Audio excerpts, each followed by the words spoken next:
성도들 왜 오죠? 교회 왜 오죠? 성도들이 오는 이유는 예배 드리러 오지만 까놓고 오면 설교 들으러 오는 거예요. 말씀 들으러 오는 거예요. 그래서 우리 사역자들의 설교를 잘하는 그런 사역자가 되었으면 좋겠습니다. 그런데 이 설교가 늘 우리에게 큰 숙명이에요. 너무 어려워요. 너무 어려워요. 힘들어요. 제가 앞에 서두에 이렇게 썼어요. 나는 가수가 제일 부럽다. 왜냐하면 가수는 히트곡 하나만 가지고도 몇 년간 아니 평생을 우려먹을 수 있기 때문이다. 하지만 목사는 어떤가? 목사는 매주 다른 주제와 다른 본문으로 각기 다른 내용으로 설교를 해야 한다. 설교를 해산의 수고로 비유한다면 월요일 임신해서 온갖 상고를 겪은 후 주일에 해산의 기쁨을 맛본다. 하지만 기쁨도 잠시 월요일에 다시 임신해야 된다. 정말 설교 한 편 한 편을 준비하고 또 설교하고 이런 것들에 정말 그 진통을 겪듯이 정말 아픔이 굉장히 스트레스도 있고요. 또 말씀이 안 풀릴 때 참 어렵기도 하고요. 참 그런 고통 가운데서 우리가 목회를 하고 있는 거죠. 설교만 안 하면 목회 할만할 거예요. 그렇죠? 네. 설교만 안 하면 사실 뭐 신방하고 행정하고 하면서 뭐 목회 할만할 거예요. 설교가 사실 굉장히 어렵습니다. 힘들고 큰 스트레스고 이 가족에게 붙는 부분입니다. 그래서 제가 가깝게 교제하고 있는 설교학 교수 한 분은 설교가 마치 중공군처럼 밀려온다 이렇게 얘기를 했어요. 이게 주말만 되면은 이제 막 물러설 수 없는 거야. 설교해야 되는 거예요. 그렇게 막 밀려오는 그 설교의 그 부담감. 그런 부담감들이 우리 가운데 있습니다. 우리 한국교회 목사님들은 뭐 새벽기도 월화수목금토일 해야죠. 수요일 해야죠. 금요일 해야죠. 뭐 주일 오전, 주일 오후 해야죠. 아마 11번, 12번 할 거래요. 제가 이제 탈북에서 THM 할 때 설교학 교수 스누키안 교수가 설교를 준비할 때 8시간씩 준비해라. 그렇게 강의를 해요. 그래서 제가 손을 들고 우리 한국교회 목사들은 설교가 새벽 예배, 수요일에 금요일, 또 주일 예배, 오전 예배, 저녁 예배, 11번, 12번입니다, 일주일에. 어떻게 8시간 준비합니까? 그래도 8시간씩 준비해요. 설교에 집중하고, 생명 걸고, 하나님 말씀을 가벼이 여기지 않고, 성도들에게 하나님의 말씀 속에 주신 메시지를 선명하게, 분명하게 전하기 위해서 노력하는데 8시간을 준비해요. 매번 설교를. 그렇게 얘기를 하셨던 기억이 납니다. 특별히 교회 개척을 앞둔 목회자라면 설교에 생명을 걸어야 됩니다. 교회 많습니다. 교회 많고요. 또 세워진 교회도 있고요. 왕성한 교회도 있고요. 이런 가운데서 우리가 또 하나의 교회를 세우려고 한다면 참 힘들고 어려울 거예요. 오늘 우리 이 자리에 함께한 우리 모든 사역자들이 정말 영역이 배가 됐으면 좋겠고, 우리 목사님 설교 정말 잘한다. 동네 사람들도 저분 설교 정말 잘한다. 설교 잘한다는 그런 평가를 받고 인정을 받을 수 있는 그런 목사님이 되었으면 좋겠습니다. 많은 교회 있습니다. 또 다른 하나의 교회로 우리가 교회 개척을 한다고 할 때 승산이 없습니다. 정말 교회, 정말 이 성경적인 교회, 하나님이 기뻐하시는 교회, 그 교회를 우리가 세우려고 이 자리에 모여야 되고요. 앞으로 이렇게 준비해야 되고, 그런 일이 있어서 무엇보다도 우리가 신방도 하고 교회도 하고 시설도 준비하고 많은 것들을 준비해야 되겠지만은 우리 정말 우리 이 자리에 함께 우리 이 교회 개척을 준비하고 또 말씀을 전하고 우리가 설교를 잘하는 그런 목사님이 되고 설교를 잘하는 그런 사역자가 되고 설교자가 되기를 간절히 소원합니다. 그것 때문에 이제 사실 우리 젊은 나이에 여러분들 우리 신대원대 3학년 졸업하고 이제 뭐 이 자리에 계신 분들도 계시는데 사실 우리는 어려요, 젊어요. 30대 초반 이럴 건데 그럼에도 불구하고 성도들이 머리 숙이고 존경하는 이유는 뭐 강도사님이니까 목사님이니까가 아니라 말씀을 전하는 자이기 때문입니다. 말씀에 은혜 받으면 머리 숙입니다. 말씀에 은혜 받으면 다 따라옵니다. 말씀에 은혜 받으면 잔소리도 없습니다. 뭐 교회가 많은 성도들이 모이면 사실 100명이 모이면 100개의 교회고요. 각각 다 다르거든, 교인들이. 주장도 다르고 이래야 됩니다, 저래야 됩니다. 각각 다르고 1000명이 모이면 1000개의 교회예요. 그러니까 목회가 어려운 거예요. 그러니까 교회가 어려운 거예요. 교회를 세워나가는 데서 설교가 분명하고 우리 목사님이 설교를 잘하시고 생명력 있고 능력이 있는 그런 설교를 할 때 성도들은 잠잠합니다. 우리도 부족하고 우리도 실수가 있고 또 어려움도 있고 또 이런 좀 허물들도 있을 거예요. 근데 설교가 안 되면 이런 허물들이 문제가 자꾸 일어나게 됩니다. 말이 생기고 교회가 하나 되지 않고 안정되지 않고 화목되지 않고. 근데 목사님이 설교를 잘하고 은혜롭게 설교를 잘하면 모든 문제도 덮어져요. 성도들 왜 교회 오죠? 지금도 이 시대에 하나님의 말씀이 필요합니다. 아멘? 지금도 갈급하고 어렵고 그래서 위로와 소망이 넘치는 설교하자 제가 그랬습니다. 이 코로나 시대 또 앞으로 4차 산업혁명 AI 점점 우리 과학이 발달되고 문명이 발달될수록 참 살기는 참 좋아지는데 행복하지 않아요. 더 공허해요. 더 문제가 많아요. 가정적인 문제, 또 관계적인 문제, 돈은 버는데 힘들어요. 채워주잖아요. 이것저것 취미도 많이 하지만 안 되는 거잖아요. 안 되잖아요. 하나님 필요한 거예요. 여전히 앞으로 더 영적인 그 갈망은 더 커질 것이라고 저는 믿습니다.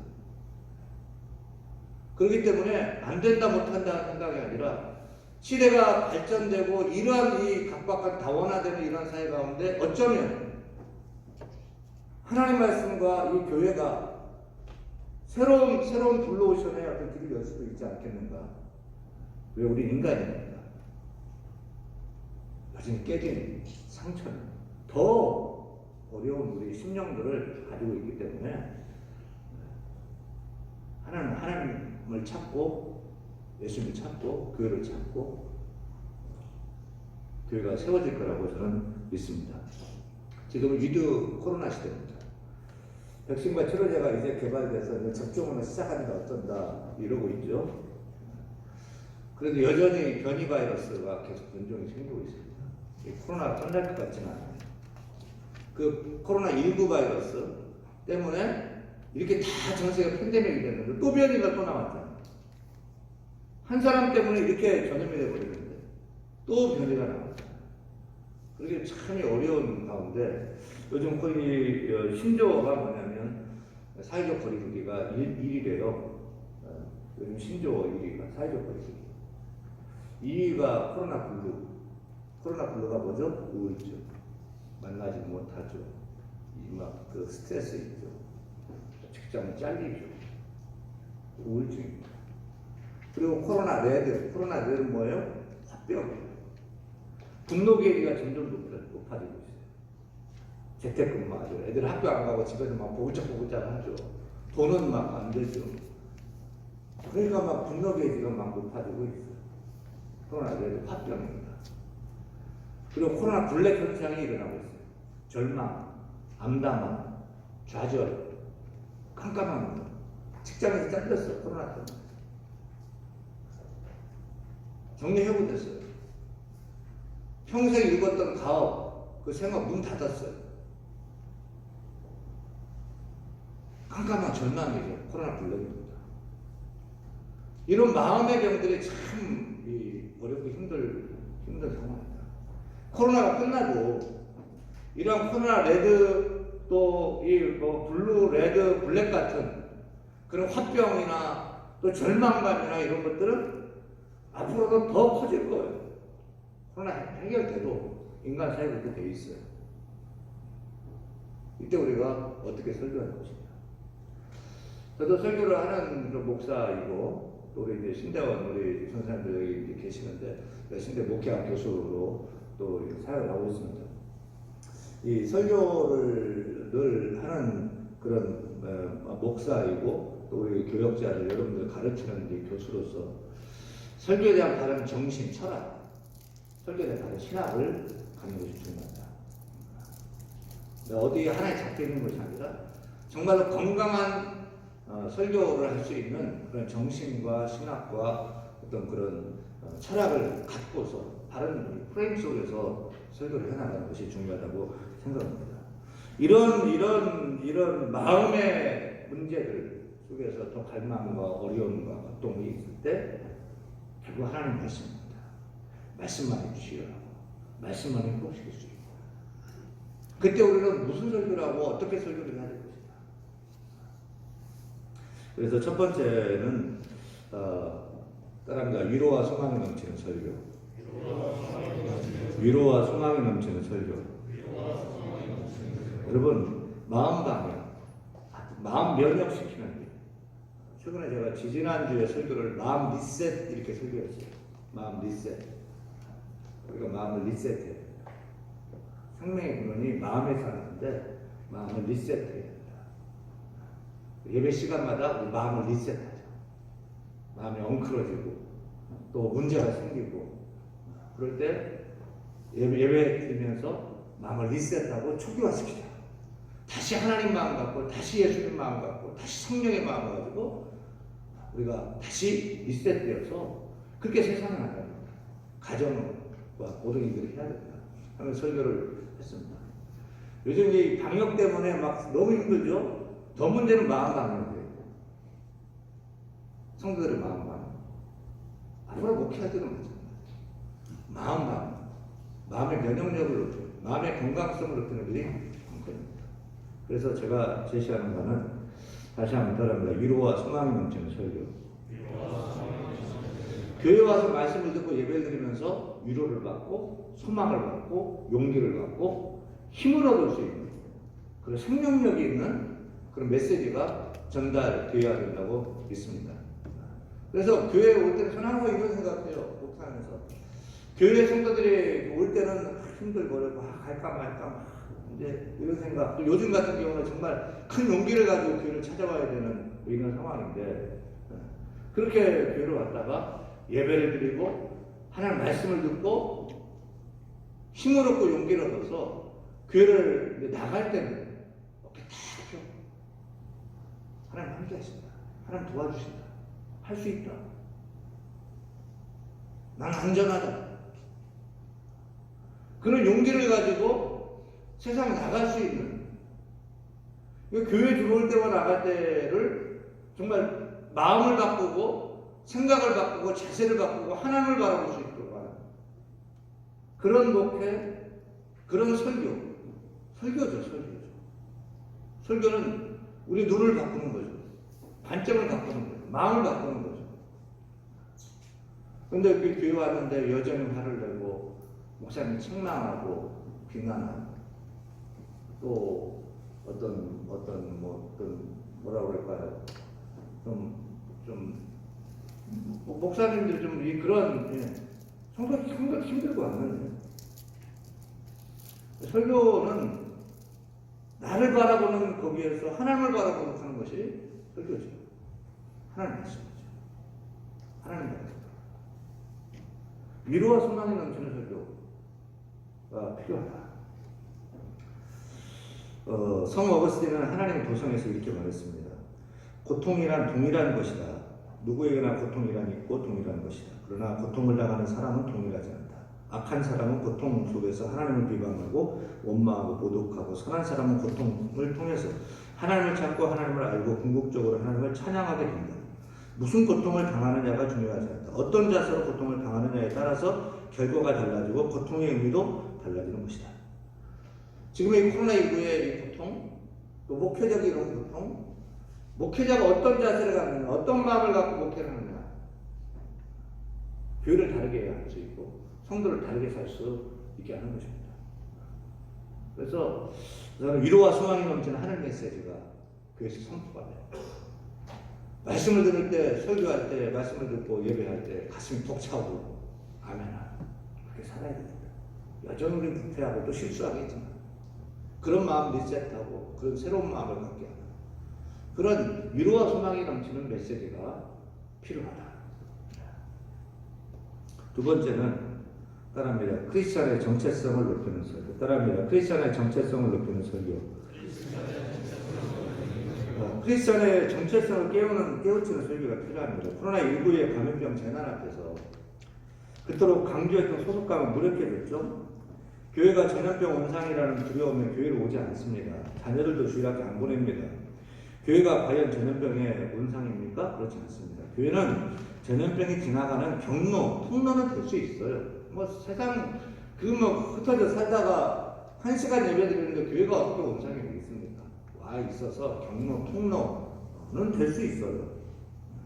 하지만 그래서 수많은 성도들이 한 주간 동안 세상에 이것저것 생활하다가 주일에 현장 예배 1시간 참석한다. 그러다 보면 확진된 성도가 교회에 참석할 가능성 얼마든지 있다. 그런데 교회가 방역수칙을 철저히 지키면 전염이 일어나지 않고 있다. 이거 사실 설교의 일적인 부분이 목회함에 있어서 철저한 방역수칙. 이게 자꾸 이제 교회에서 요즘 문제가 생기잖아요. 문제 생기고 또 감염이 일어나고 이런 것들은 교회를 운영하고 있고 교회를 목회하고 있는 담임 목사님이 전염병을 잘 알고 성도를 지키고 교회를 지키는 것이 얼마나 중요한지 몰라요. 그리고 그것이 이 지역사회 속에서 교회가 교회되게 하는 것인데 방역수칙 안 지키고 괜찮다고 밥 먹고 괜찮다고 세미나하고 MT 가고 그러면서 교회가 무너지게 되고 어렵게 되고 지탄받게 되는 참 어려운 그런 부분들이 있습니다. 그래서 철저한 방역을 하고 저희 교회는 마스크 거리뿐만이 아니라 이 라텍스 장갑 줘요. 딱 들어오면 교회 들어오면 라텍스 장갑 딱 끼고 일회용 비싸요. 라텍스 장갑 소리 안 나고 딱 수술용 장갑 줘. 나갈 때 다 버리고 절대 접촉. 들어오고 나가는 통로도 다르게 하고.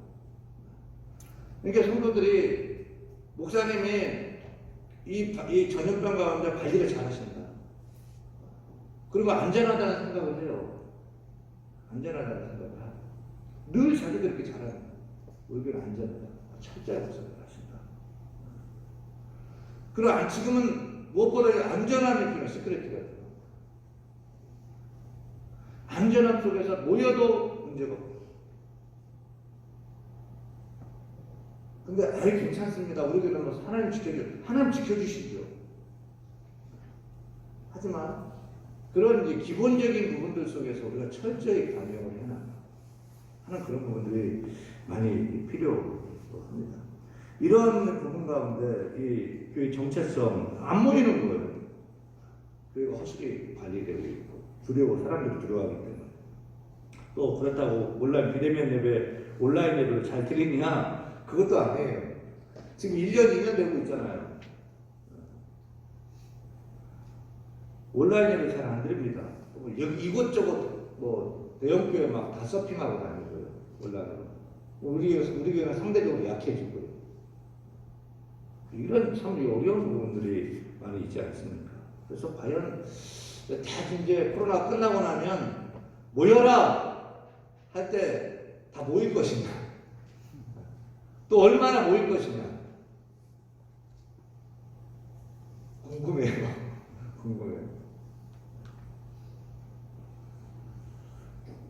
네, 이런 어려운 가운데서 우리가 설교 방향도 달리 해야 된다.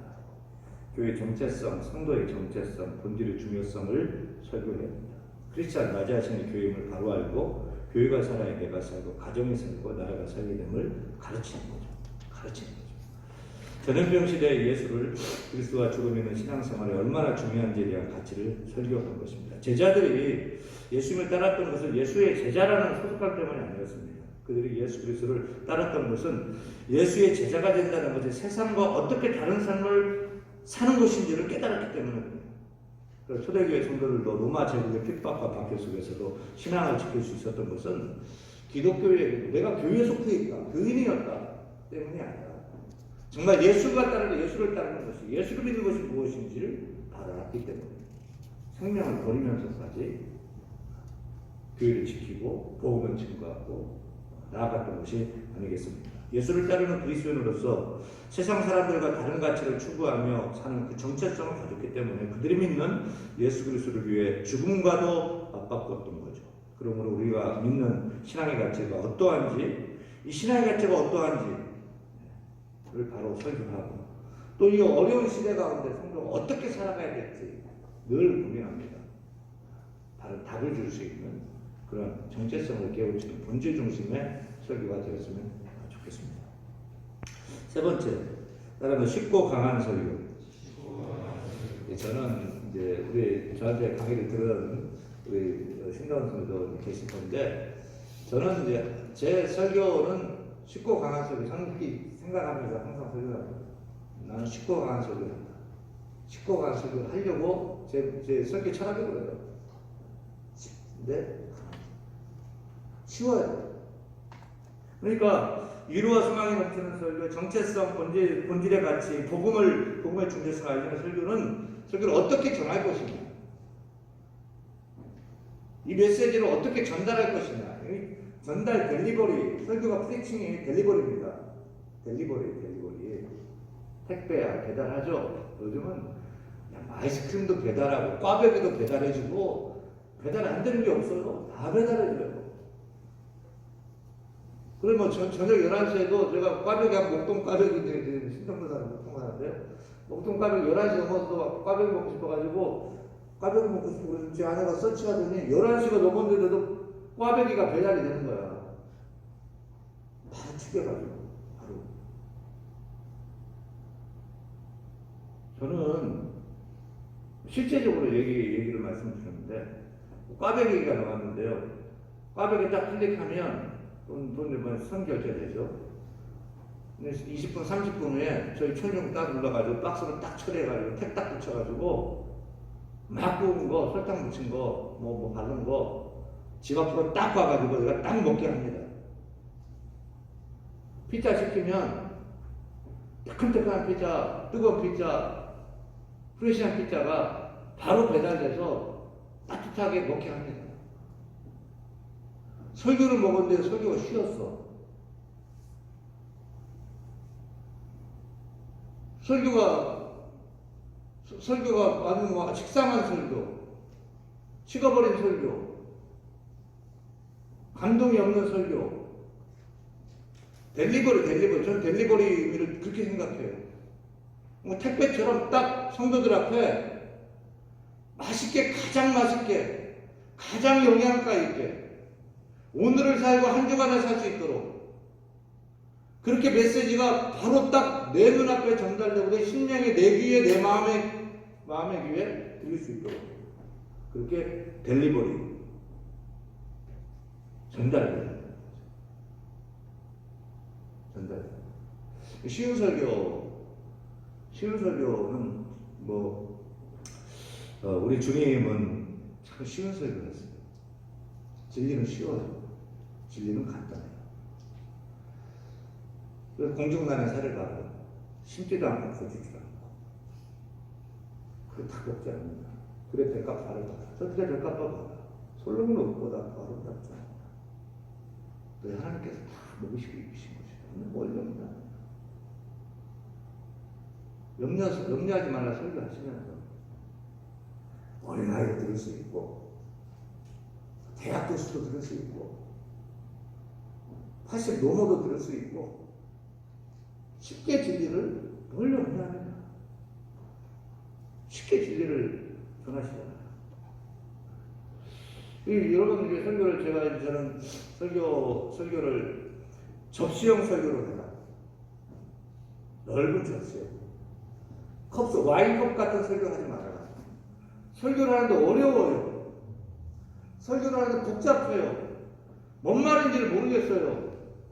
우리 목사님 설교는 너무 높아요. 너무 수준이 높아요. 설교는 2학년, 1학년, 2학년 아니면 유치부생부터 80 노모까지 들을 수 있는 하나님 말씀 그런 거. 그런 넓은 쉬운 설교를 하세요. 그런 막 와인컵 같은 좁고 깊고 참 좋은데 설교는 모든 성도들이 다 들을 수 있는, 이 자리에 앉아 있는 모든 성도가 다 들을 수 있는 그런 설교를 하기 위해서 쉬운 설교가 어려운 설교예요. 내가 완전히 소화되지 않으면 쉬운 설교가 나오지 않아요. 항상 우리 눈높이는 나의 눈높이, 내가 공부하고 내가 하고 있고 여기에 내 눈높이에서 나의 지식을 자랑하려고 하는 것이 아니라 모두 다 듣고 하나님 말씀을 주기로 듣고 그렇게 살아갈 수 있도록 어떻게 하면 쉽게 설교할 것인가 그걸 늘 고민하고 설교 수준을 가르쳐. 제가 유년부 전사 출신인데요. 저는 지금도 나는 설교 유년부 수준으로 한다. 그렇게 생각합니다. 또 그렇게 하려고 노력합니다. 수준을 가르쳐. 조는 사람 왜 좋아요? 안 들리기 때문에 좋아요. 안 들리기 때문에. 우리가 설교를 클리디가 하는 데 있어서 가장 그 키가 뭐냐면 여러분 땡땡만큼 설교입니다. 땡땡만큼 설교. 땡땡이 뭐예요? 들린 만큼 설교. 설교한 만큼이 아니고 청중이 들은 만큼 설교예요. 청중이 나는 이렇게 막 전했는데 지금 여러분이 얼마나 어떻게 듣고 있는지 모르겠는데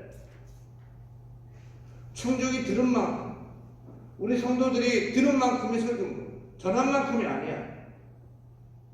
저는 그렇게 생각해요. 들리는 설교, 따로 들리는 설교. 들리는 설교를 하기 위해서 쉽게 말하면 간결하게 어려운 얘기를 어떻게 쉽게 풀어낼 것인지, 그리고 얼마나 재미있게.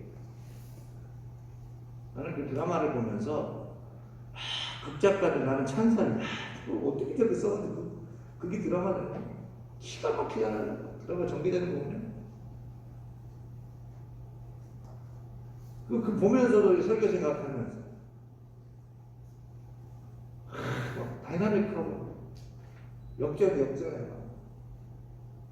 쉬운 설교, 어떻게 하면 쉬운 설교를 할 것인가를 생각해. 쉽게 간결하게 단문을 쓰고. 근데 따라합니다. 강한 설교. 강한 설교는 뭐예요? 강한 설교는, 스트롱한 설교는 메시지가 분명한 설교입니다. 자, 여기 썼죠? 한번 봅시다. 위에 테드 얘기도 좀 했네요. 그 다음에 봅시다. 세계적인 강연 프로그램인 테드에서 테크놀로지, 엔터테인먼트, 디자인의 강연은 18분 안에 마무리되어야 됩니다. 한국형 테드인 세바시, 세상을 바꾸는 시간은 15분 강연을 한다. 소통을 원한다면 설교 내용도 시간도 간결해야 됩니다. 길어지면 안 듣는다. 잔소리를 듣는다. 특별히 온라인 설교할 때는 더욱더 간결하고 임팩트 있게 설교해야 됩니다. 한 25분 정도. 저는 25분 정도 설교합니다. 25분 정도. 요즘은 1시간 예배가 아니라 50분 예배 하는 것 같은데요. 빨리 왔다 빨리 가야 돼요. 오래 있게 하면 안 돼요. 빨리 왔다 빨리 가는 거예요. 오래 거기 앉아라면 될 거예요. 그리고 1시간 예배도 있대요. 오늘은 성령님. 설교를 준비를 많이 오래 한다고 해서, 준비를 오래 한다고 해서 설교를 잘하는 게 아니에요.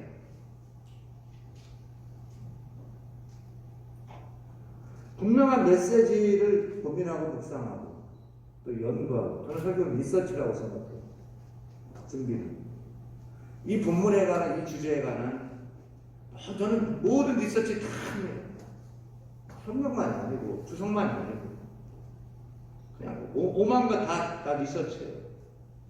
그래서 한편 줄 설교를 할 때 되면은 그 글자 크기 구로 해가지고 두 쪽 나눠가지고 설교 제가 준비한 내용을 다 한 주간 설교가 30페이지 40페이지 그거를 여러분 11포인트나 뭘로 펼쳐서 한다면은 100장은 될 거예요. 그 주제에 대해서 사랑 설교면 또 마음 설교면 그 주제에 대해서 온갖 리서치를 다 해야 돼요. 드라마부터 뭐부터 또 명언부터 또 오늘 본문에 대한 그 해석부터 그 리서치를 하는 리서치를 쭉 리서치를 하고 본문을 보면서 다 걸려요, 부딪혀요, 얽혀요. 또 선명해지는 거예요. 강한 설교는 어떤 설교냐면요, 강한 설교는 막 부흥사처럼 강력하게 하는 그런 설교를 저는 말하는 것입니다. 메시지가 쉬운데 선명합니다. 메시지가 분명한 설교예요. 설교를 1시간을 했는데 뭔 말했는지 잘 모르겠어. 도대체 목사님 무슨 말씀을 지금 하시려고 그러는 거야? 하는데 나도 안 잡히고 듣는 사람도 안 잡히고 듣는 사람도 안 잡히고. 본문에서 말씀하는 그 하나님 주시는 그 메시지, 그걸 하나를 잡고 분명하게 설교를 하는 거예요. 그것이 강한 설교입니다. 설교의 주제는 하나여야 됩니다. 빅아이디어 프리칭을 하나. 지난주 어제 설교 제목을 이렇게 정했어요. 따라합니다. 사랑만 하면 살 수 없을까? 이렇게 설교를 보려했어요. 사랑만. 이제 세계명에 서로 사랑하라 그 말씀을 읽으면서 또 요한에서 사도 요한이 사랑하라 서로 사랑하라 읽으면서 그 본문에 보면 내가 첫 번째 질문이 정말 사랑만 하면 살 수 없을까? 나에 대한 후회 자체 못 사는 그런 말씀을 읽을 때 그냥 나의 질문이었어요. 그걸 제목을 잡았어요. 사랑만 하면 살 수 없을까? 지지난주 설교 제목은 말입니다. 3문 4장 23절 말씀 말. 할 말, 안 할 말. 듣기 싫어해도 꼭 해야 되는 말. 반드시 해야 되는 말. 에베소서 4장 25절부터 29절 말씀. 더러운 말을 버리고 덕을 세우는 은혜로운 말입니다. 선한 말을 해라. 그리고 거짓을 버리고 진실한 말을. 그 말씀 가지고 설교 제목을 말점 할 말, 안 할 말, 그리고 꼭 해야 할 말. 그리고 말 설교하는 거예요. 왔다 갔다 안 하죠. 우리가 하지 않을 말, 굉장히 더러운 말. 침묵은 금인데 그래도 말을 해야 된다면 선한 말, 좋은 말, 은혜로운 말, 덕을 세우는 말을 하죠. 듣기 싫어해도 전해야 됩니다. 할 말은 해야죠. 진실된 말. 그 예수 그리스도를 사랑하는 것이다. 교회 안 나가는데 신앙을 회복시킵니다. 교회 나가야죠. 듣기 싫어도 하지 않겠느냐. 듣기 싫어한다고 말할 거냐. 말. 그렇게 설교를 했습니다. 그러니까 제가 부흥사처럼 설교한 게 아니고요. 주제가 분명하고 선명한 설교가 강하죠. 그래서 오늘 본문에서 말씀하고 있는 중심 메시지, 중심 주제, 분명하게 메시지를 전할 수 있는 그런 설교를 들었어요. 설교 마치고 났을 때 그래, 그런 말 하면 안 되지. 은혜로운 말을 해야 되겠다. 남편 교회 나가자고 강권해야 되겠다. 그런 마음이 들 수 있도록 그렇게 의도를 가지고 말씀 속에서 전해야 되지 않겠습니까? 쉽고 강한 사람들 쉽고 강한 설교. 쉬운 설교 하세요. 여러분 수준 높이지 마세요. 여러분 지식을 자랑하지 마세요. 어떻게 하면 쉽게 하고 메시지가 선명하게 분명하게 전달될 수 있도록 전할 것이다. 여기에 사활을 보세요.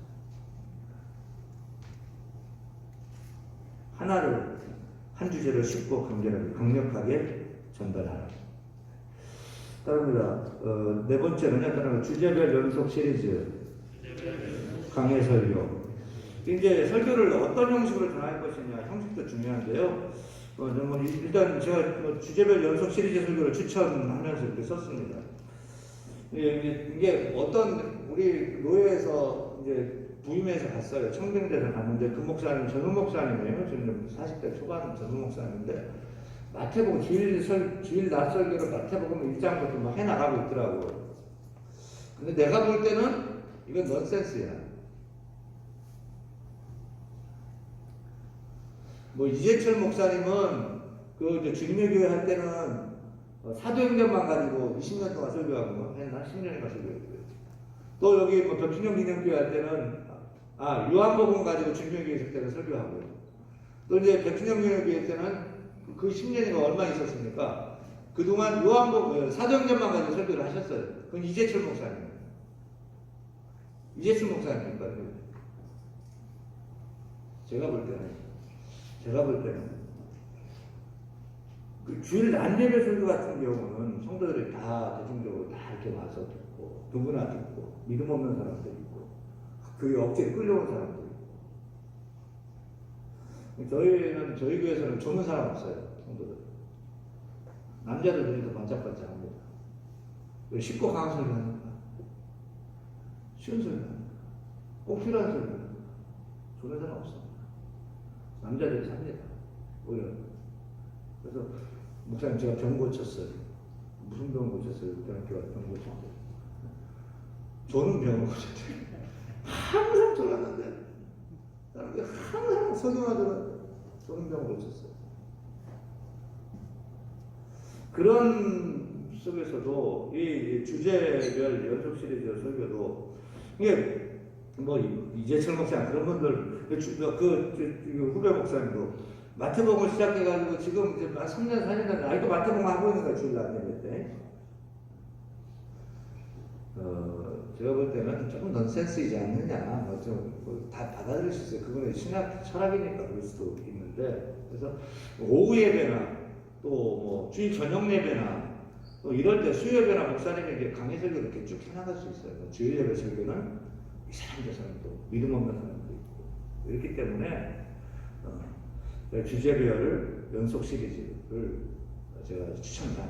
아니면 매주 메뚜기 뛰듯이 다른 주제, 그때 꼭 필요한 주제를 설교를 하든지 해서 제가 볼 때는 지금 제가 예시도 좀 해놨지만은 뭐 4에서 8회, 한 4번 이상 주제 시리즈 설교도 그만하죠. 너무 오래 가면 질려. 기대감이 떨어져요. 그래서 이 루마서나 마태복음 같은 이 긴 본문 가지고 몇 개월을 진행하면 교인들이 또 바울이야? 또 율법이야? 또 복음이야? 우리 목사님 마태복음 언제까지 할 작정이야? 마태복음만 하라고 어떻게 하려고 그러나? 이렇게 자꾸 이렇게 불쌍하게 돼. 구약도 했다가 구약했으면 신약으로 복음서 했으면 또 서신도 담고 시가서도 담고 그렇게 골고루 말씀을 먹을 수 있도록 그렇게 의도하는 것도 좋은 방법이다라고 생각하면서 제 생각을 전합니다. 그래서 사회에서 최대 8회 정도의 주제별 강의 설교를 계획하는 것이 필요하겠습니다. 그럴 때 교인들이 목사님 매주 설교가 어떻게 전개될지 기대하게 됩니다. 주제 선정의 적절성입니다. 주제 설교에 대해서 늘 고민해야 됩니다. 목사는 질문하는 사람이 아닙니다. 답하는 사람입니다. 저는 설교는 그렇게 생각합니다. 이 코로나의 문제를 성경적으로 어떻게 답할 것입니다. 또 여러 가지 어떤 그런 이런 여러 그런 문제 속에서 어떻게 성경적으로 답을 줄 것입니다. 그럴 때 선명해지는 거예요. 또 관계 속에 고민하고 있는데 성경적인 답을 주는 내 답이 아니라 성경적인 답을 주는 거예요. 성도들이 고민하고 있는 것을 알고 캐치하고 그 부분에게 시원하게 하나님 말씀으로 분명하게 전하는 거죠. 그런데 목사님은 어떻게 알아가지고 그렇게 말씀을 전하시나 자기 형편을 알아가지고 그런 거 아니죠. 하나님 말씀의 역사죠. 근데 성도들이 요즘 고민하는 어려워하는 힘들어하는 것이 무엇인가 그걸 찾아서 두려워하고 염려하는 그 말씀 속에서 또 코로나 문제를 어떻게 이해할 건지, 어떤 문제에 대해서 어떻게 이해할지, 사회적인 문제에 대해서 어떻게 우리가 바라보고 이해하고 크리스찬으로 살아갈 수 있을지 그런 답을 주고. 그러니까 앞으로 이제 개척을 하고 우리가 목회를 하면서도 결국은 가장 이제 돌아서면 설교인데 우리가 어떤 방향과 어떤 생각과 어떤 철학, 신학을 가지고 설교를 해나가야 되는데 굉장히 중요하다고 생각합니다. 그래서 우리 사랑하는 모든 목회, 교육 개척 비전을 갖고 있는 우리 사역자들, 많은 우리 성장 목사님들 많은 얘기를 해주셨는데 오늘 제가 설교 얘기하는데 정말 그 목사님은 작지만 교회가 작지만 성도들이 만족하고 남편도 돼요, 친구도 돼요. 우리 목사님 설교 그런 설교로 연마하고 설교를 잘할 수 있습니다. 성장할 수 있습니다. 성장할 수 있습니다. 여러분 지금 나는 이렇게 할 거야 판 짜지 말고 성장해 나갈 수 있습니다. 그런 설교가 되신다면 작게 우리가 교회 개척을 시작했었잖아요. 하나님 말씀 역사, 하나님 역사에서 우리 교회 개척에 교회 올라온 역사 성장, 꽃이 피고 또 열매가 맺혀지는 그런 은혜가 있기를 간절히 소원합니다.